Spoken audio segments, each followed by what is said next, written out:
While Smart Dimension will try to adapt what you're doing, some of these other tools are just there to save time, such as Chain Dimension. For Chain Dimension, you can just grab each one of the parts that you're trying to dimension in between, and it will automatically create a row of dimensions for you going from one to the next. That's called Chain Dimension.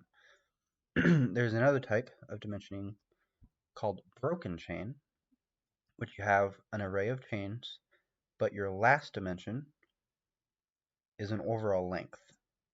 The purpose of that being broken is if each one of these, let's say you have a tolerance of 10 thou, each one of these can be 10 thou longer than you call out for, which means your overall length could be 10 thou times the number of dimensions.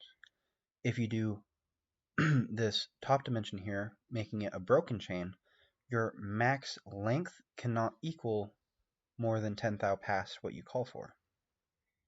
So having it broken chain will keep these playing nicely with each other and not stack up the tolerance multiplied by how many dimensions you have. So that is chain dimensioning and broken chain dimension.